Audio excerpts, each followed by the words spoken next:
I finally got my printer in, something which was years in the making. I'll explain more about the lengthy duration another time in a different clip. For now, I'm just happy to have it, finally. It's a Hewlett-Packard, HP for short. Not just a printer, though. As most similar peripherals, it also copies and scans. It was delivered to me by a freight company. The driver called me from his truck.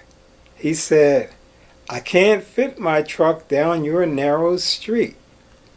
It's a good thing I was slow in returning my hand truck to my storage locker.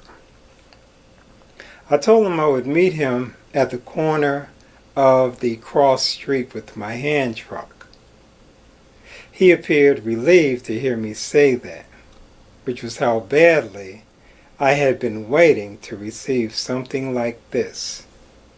He offloaded it from his truck bed and helped me put it on my hand truck. Getting it to the front of my house was easy.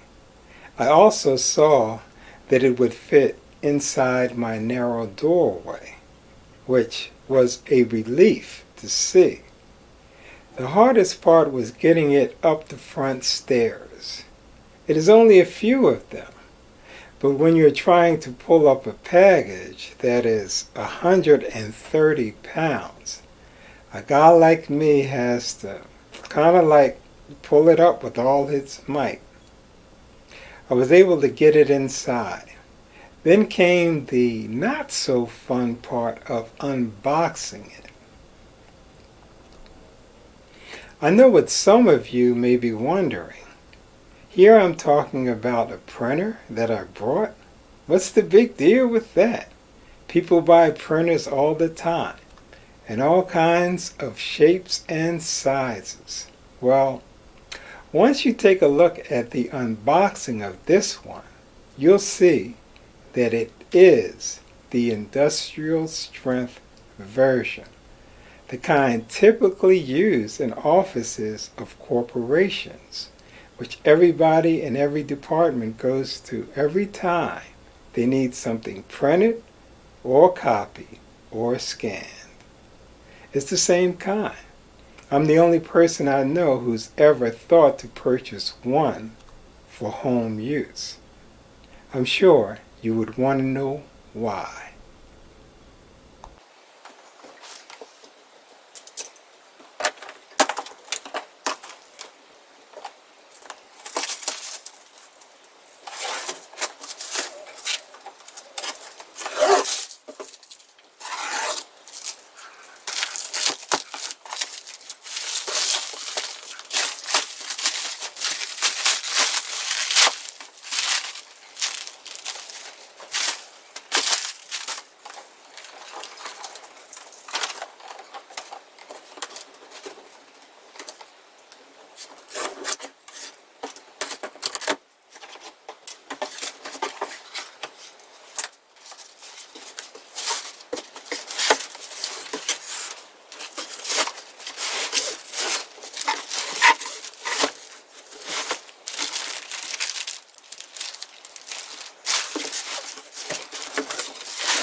After I got it unpackaged, it was time to power it on and connect it to my computer. The powering on part was easy. I simply flipped the on switch. The connecting to the computer, let's just say, that was not as easy. See, because there is the USB cable which connects the printer directly to the PC. But that I'm not using. Like I said, I'm talking industrial strength. I already had a wired connection from my PC to my router. I'm a Comcast subscriber. That's how I get my internet, through the router. I also have a mass storage unit connected to the router, which can hold lots of data.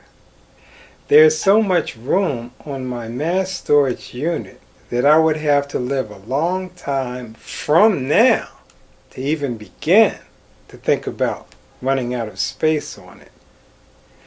But enough about the mass storage unit. This is primarily about the printer. I have to use an Ethernet cable to connect the printer, just like I do the mass storage unit. Everything runs through the router, my PC, the mass storage unit, and now the printer. You can have built-in detection features available. If so, your computer will automatically know when a peripheral device is connected through a router. I installed the drivers for the printer. After some effort, I was able to get the computer to recognize the printer was there and actually print out something. But that was as far as I could get. The main thing I wanted to do was be able to scan. That was where I came up short. I began scanning my personal documents over 15 years ago. When you get to be as old as I am, you tend to amass a lot of papers. 15 years ago was when it finally dawned on me how unnecessary it is to keep everything. How unnecessary it is to even keep most things. Why not scan it to a file on my computer? Electronic files take up far less room than do paper files. Once I latched on to this way of doing things, I never let go. I get stuff in the mail every day, as do you. The first thing I ask myself is, what can I scan? I have utility bills from years ago, which is no problem because they are files on my computer. I'll tell you, ever since I began doing it this way, keeping track of stuff, no matter if it is recent or old, is easy, which explains the scan aspects I sought in this purchase. But anybody can start scanning everything from now on with far less than the monster of a machine I bought. The reason being is that I have a lot of papers in storage from decades ago, most of which were from my college years, both times. Stuff in notebooks, which I just could not bring myself to throw away. I always thought, one of these days, I'm going to figure out a way of continuing to keep most of it and it not take up as much room. So by and by, I get a chance to scan the relics as well. And with a machine like this, I won't have to worry about it not holding up over time, because I will be working it hard. The question became, how do I scan something instantly and it become a file on my computer? That turned out to be harder than I ever imagined it could be. I was in contact with HP customer support over days because, as smart as I thought I was about technology and being able to figure things out, this was clearly over my head and then some. The problem was HP support sucked big time. It was like every time I did the web chat where you communicate in written text, I never got anywhere. The frustration was palpable. At one point, I began to wonder if this is something I should think about returning. Where things turned around for the better for me was when I changed tactics. Instead of continuing the online chat with HP, I decided to give them a call. At first it seemed like the same old, but as soon as the guy verified my serial number, he said, "Oh, you have an enterprise printer. I'll transfer you to their department." Once I got an enterprise tech rep on the phone and he remoted into my PC, this guy went to work. He was talking IP addresses. There's an IP address for the mass storage device. There's an IP address for the printer. And of course, one for the PC. I already had a password established for my computer, but I did not have one in place for the mass storage unit. And I had been trying to save my scanned files to the mass storage device, which was the thing he noticed right off the bat. Passwords to everything is mandatory over a network, even if that network is at home and closed. I did assume on my own that a missing password could probably be why this was not working.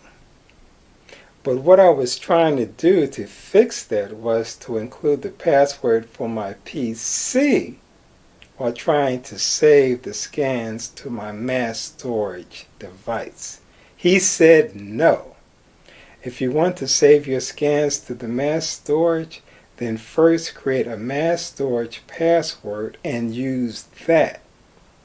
We were able to quickly save a scan to the PC because, like I said, it already contained its password in place. I had to go into my mass storage device settings and create a password for it. From there, I went into my printer settings, because once I have all the required passwords stored inside of my printer settings, they are there for keeps. I don't have to keep entering them every time I scan something, because what the printer settings want to know is, what do you want to save the scans to? On the mass storage unit or the PC? If on the PC, then the settings already have the PC password built into the path. If on the mass storage unit, then the settings already have the mass storage unit password built into the path. It is like set it and forget it. Trying to struggle through something can get very frustrating at times. My consolation here is that it turned out to be a complicated solution, something I never would have been able to figure out on my own anyway. In the end, everything is working, and I could not be happier.